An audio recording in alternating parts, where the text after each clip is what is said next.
$1,247. That is your entire bank balance, not your savings, everything you have. You check it at midnight, lying on a used mattress you bought off Facebook. You refresh the app a minute later. The number doesn't change. You have $31,000 in student loans, $4,000 on a credit card, and a paycheck coming Friday that is already entirely spent.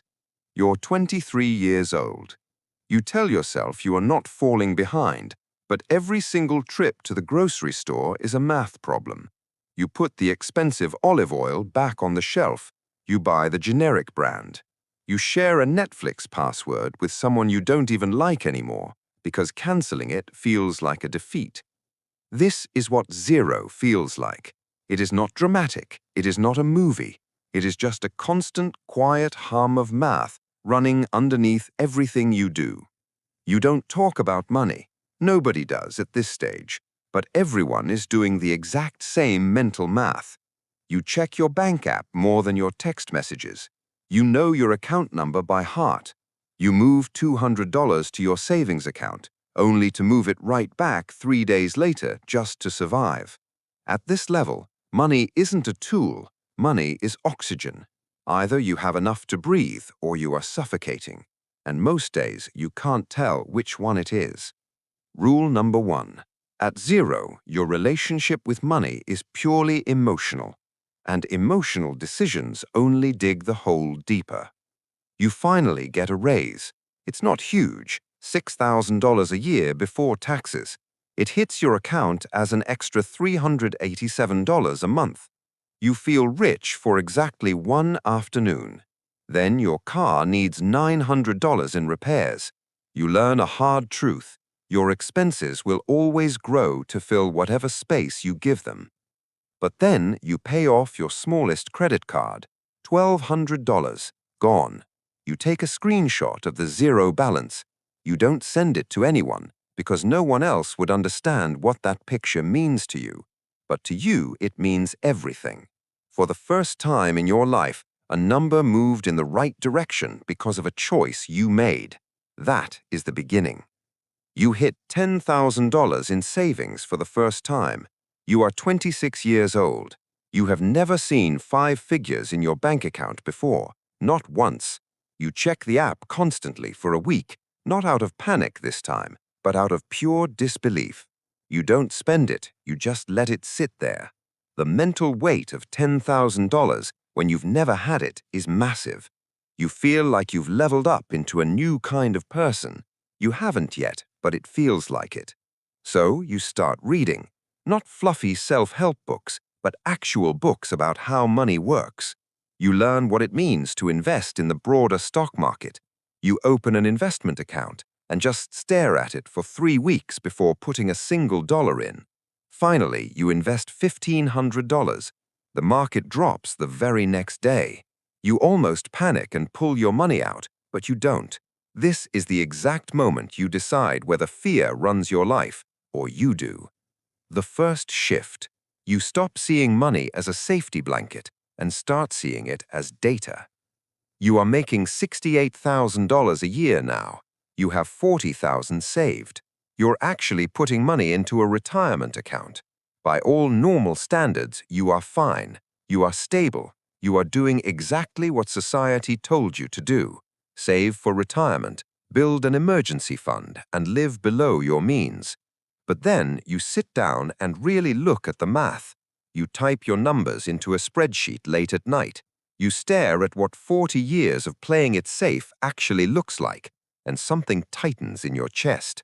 The number at the end of the road isn't what you thought it would be. It's fine, it's enough to survive, but it is not what you want. This is the competence trap. You have gotten very good at surviving, but you do not yet know how to build real wealth. Rule number 2. A salary is just a ceiling disguised as a safety net. The moment you see this clearly, you can never unsee it. So you start a side project. You don't even call it a business yet. It is just a thing you do on weekends that brings in $400 a month, then $900, then $1,700. You don't tell your boss. You don't tell your friends. You pour every single dollar back into the project for over a year. You still eat the same cheap lunches. You don't upgrade your life at all. Your net worth hits $80,000, then $110,000. You start to feel the massive gap between where you are now and where your day job alone would have taken you. That gap is where your real power lives. Your investments start making thousands of dollars a year entirely on their own, without you lifting a finger. You hit months where your weekend project makes more than your full-time job. You finally know what a real asset is. It is not a theory anymore. It is something you built or bought that makes you money while you sleep. Your time completely changes. Every hour you spend on something that doesn't grow your wealth is an hour your money-making machine is turned off. You hit $150,000. You are 32. You own a rental house. You have a solid investment account and a business pulling in over $6,000 a month. You still drive the exact same car. You keep your mouth shut about all of this. You've realized that talking about money at this level makes people act weird. They get jealous or they brush it off. Neither reaction helps you. So you start saying no to things you used to automatically say yes to. A destination wedding you can't afford without selling investments? No. A group vacation where everyone splits the bill, but you end up paying for everyone else's expensive habits? No. A terrible business idea pitched by a friend who doesn't understand basic math? No. You feel the tension in those friendships. You feel the distance growing, but you stay quiet and you say no anyway. The second shift. You stop spending money to keep people happy and start protecting your money to buy yourself freedom. At $300,000, your money starts to have a mind of its own. It wants to grow in certain places and shrinks from others. You have one investment that makes $22,000 in less than a year. You have another that loses over $9,000. But you don't panic, not because $9,000 doesn't matter, it does, but because you finally understand that losing sometimes is just the price of playing the game. You don't run away, you pivot. This is the exact thing people at the bottom misunderstand about people at the top. They think getting to the top is about avoiding all risks. It is not. It is about choosing which risks are actually worth taking. Rule number 3. Below $500,000, you are buying assets. Above it, your assets start buying other assets for you. You are getting close to the big leagues. You can feel it in the air. $670,000, $810,000. You've reorganized your business, brought on a partner, sold off an investment, and rolled that cash into something much bigger. You are 36. Your net worth is $920,000. You stop sleeping as soundly as you used to. It is not stress, it is intense focus. You are mapping out business plans in the shower. You are emailing people across the world at 5 in the morning. You turn down a secure job offer that would have paid you over $200,000 a year. Your parents think you're crazy. You don't bother trying to fully explain it to them. You just say it didn't feel right. And then it happens. Just a random Tuesday. No fireworks, no party. Your investment app refreshes, and the number sitting there is $1,040,000. You stare at it. You thought you would feel different. You thought angels would sing. Instead, there is just a quiet nod of satisfaction. And then, almost instantly, you realize it is not enough. You aren't being greedy, you are being practical.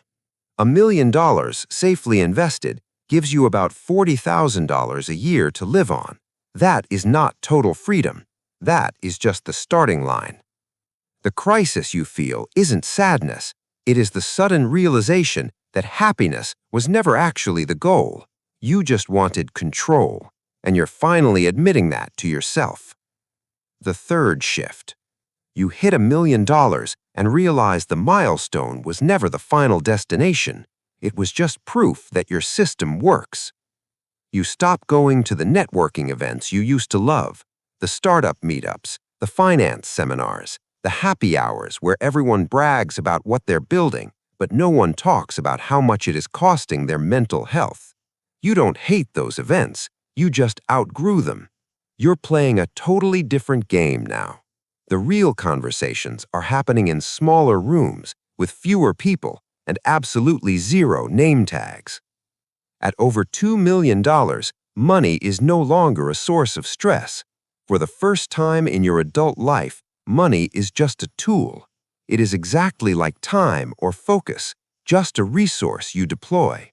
You never check your daily bank balance. You only think about the big picture. Where is your money sitting? How fast is it growing? What hidden risks are you missing? You hire a financial advisor, and then you fire him when you realize you know more about wealth than he does. You go out and find a real expert, someone who costs a fortune, barely speaks, and works with clients you read about in the news. Your business is pulling in millions. You own multiple properties. Your investment portfolio is massive. You are not rich in the loud, flashy way people talk about at dinner parties. You are wealthy in the quiet way, the kind of wealthy that means you own your time, actual time. You take a 3-week vacation. For 5 whole days, you do not look at a single email. That is the ultimate luxury that normal money cannot buy. Not the expensive trip, the 5 days of total undisturbed peace. Rule number 4. Real wealth is not about what you can buy. It is about what you no longer have to do. At $5 million, the entire game flips. It's no longer about grinding and building. It is about strategic positioning. You are moving massive amounts of money around now. You are no longer breaking your back working for it. That sounds like a small difference, but it changes everything. You put money into a deal that will make you almost $1 million in a year and a half. You put money into another deal that might completely fail. You know the risks, but you do it anyway, because the safe deal protects you from the risky deal. If one fails, the other saves you. 4 years ago, you wouldn't have even understood how that worked. You start hanging out with people worth 20 million, 50 million. You study them the exact same way you studied your bank account when you had nothing. You don't look at their cars or their houses. You watch how their minds work. They move slower. They have endless patience. They aren't trying to win every single day. They're just making sure they stay in the game longer than anyone else. You completely stop talking about money with people who don't have it. Not because you're arrogant, but because it's pointless. Normal people assign deep emotional meaning to money. At your level, $500,000 is just a calculated bet. It's not life-changing money anymore. But if you say that out loud to the wrong person, you sound like a supervillain. So you just keep quiet. At $14 million, you step into rooms you used to read about in magazines. Not rooms full of celebrities, rooms where the real decisions of the world are made. You take meetings with massive private wealth firms that want to partner with you. You jump on calls with giant investment companies looking for your expertise to buy out other businesses. You aren't at the table because someone did you a favor. You are there because your money and your sharp eye for success are incredibly valuable to the heavy hitters in the room. This is a totally different kind of power.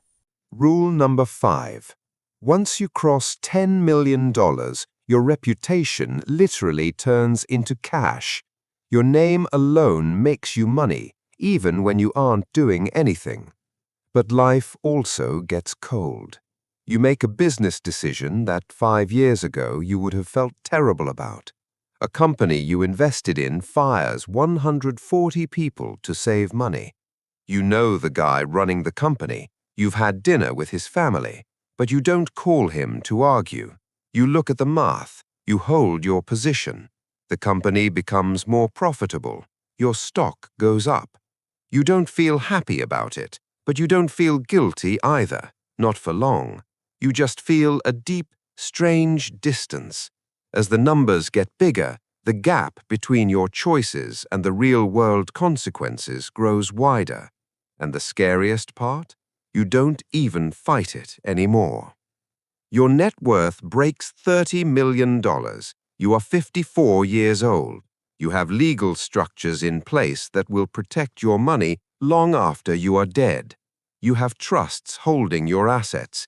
You run a charity foundation that costs you a fortune every year, but practically serves as a VIP pass to the most exclusive circles on Earth.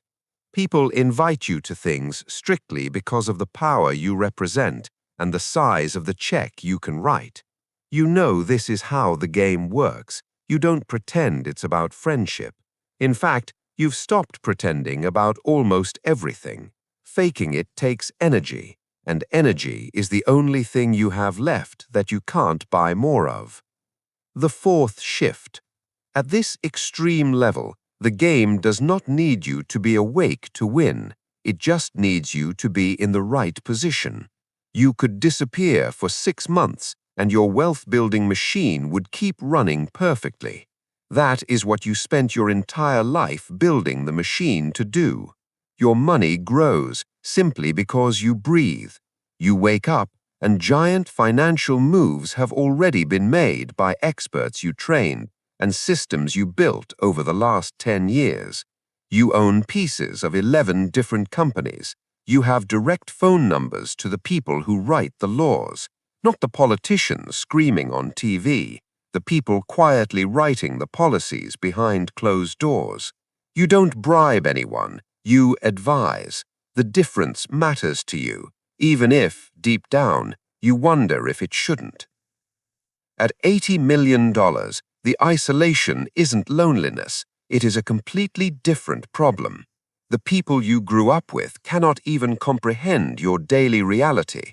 Your closest friends are now the people flying at your exact same altitude, not because you planned it that way, but because it is the only way you can have a normal conversation. The things that consume your day, complex corporate structures, international tax laws, massive buyouts, simply sound like a foreign language to regular people.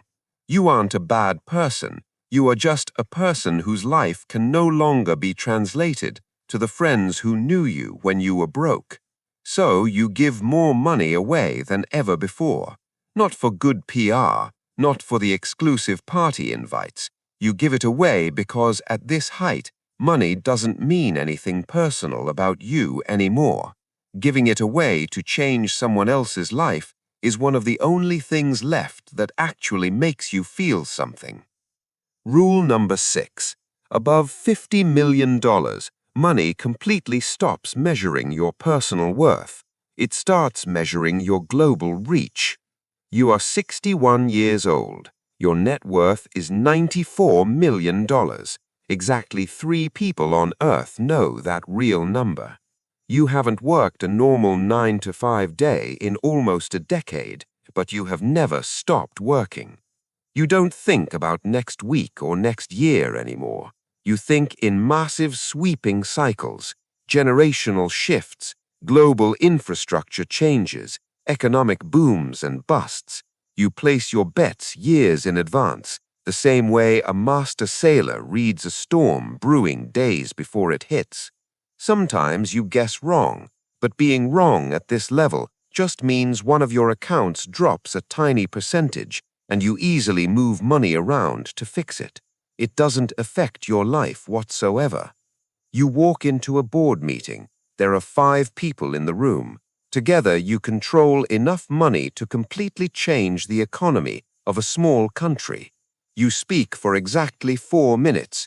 You ask 2 pointed questions. The entire room shifts to answer those questions. You leave the building before lunch is even served. This is what ultimate concentrated power looks like. No screaming, no showing off, just an entire room of titans bending to your will. And somewhere in this city, right at this exact second, there is a 24-year-old opening a banking app for the very first time. His balance is $1,247. He's standing in line at the grocery store, doing the math in his head. He puts the good coffee back on the shelf. He buys the cheap store brand instead. He thinks his struggle is just a story about needing more money. He genuinely believes that if he can just get rich, all his problems will magically disappear. He doesn't know what is actually waiting for him. He doesn't know the true cost of getting to the top. Not the cost in dollars, the cost in distance. The massive, unbridgeable gap that opens up between the person you are on day one and the ruthless person you have to become to reach the finish line. The wealth machine doesn't care if you are ready. It doesn't care if the sacrifice is worth it. It opens its doors every single morning, and it takes whoever shows up. And whoever shows up consistently, patiently, without flinching, and without stopping to ask the questions that hold everyone else back, they win. Their money multiplies, but so does everything else. The balance is $1,247. It always starts exactly there, and it always will.